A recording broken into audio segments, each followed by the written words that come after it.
સુરેન્દ્રનગર દુધરેજ વઢવાણ નગરપાલિકા દ્વારા Pandit Deendayal Upadhyay town hall ખાતે કેબિનેટ મંત્રી મુળુભાઈ બેરાની અધ્યક્ષતામાં લોકાર્પણ તથા ખાતમુહૂર્ત કાર્યક્રમ યોજાયો। સુરેન્દ્રનગર દુધરેજ વઢવાણ નગરપાલિકા દ્વારા 15મી ઓગસ્ટની ઉજવણીના ભાગરૂપે કેબિનેટ મંત્રી મુળુભાઈ બેરા પ્રવાસન, સાંસ્કૃતિક પ્રવૃત્તિઓ, વન અને પર્યાવરણ, ગુજરાત સરકાર તથા પ્રભારી મંત્રીના વરદ હસ્તે નવનિર્મિત સ્નાનાગાર, લાયબ્રેરી, જીમ તથા બસ પરિવહન યોજના અંતર્ગત 8 સિટી બસોનો શુભારંભ કરવામાં આવ્યો હતો।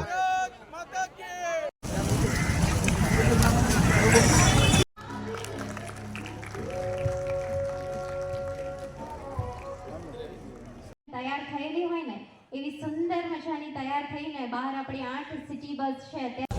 સુરેન્દ્રનગર દુધરેજ નગરપાલિકા 28 કરોડ રૂપિયાના કામો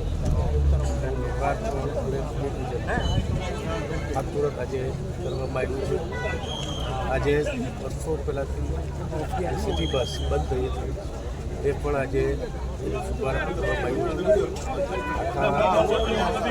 આખા અને સુરેન્દ્રનગર શહેરમાં બધા જ આગેવાનો સુરેન્દ્રનગર દુધરેજના અલગ અલગ સંસ્થાના આગેવાનો ખૂબ મોટી સંખ્યામાં આજના લોકાર્પણ અને ખાતમુહૂર્તનો જે કાર્યક્રમ છે તેમાં ઉપસ્થિત હતા।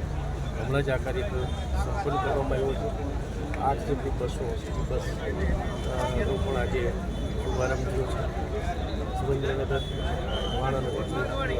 નગરપાલિકા જ્યારે મહાનગરની જાહેરાત થઈ છે મહાનગરપાલિકા, એની પહેલાં આ બધી જ સુવિધાઓ અત્યારે 28 કરોડ રૂપિયામાં આ કામો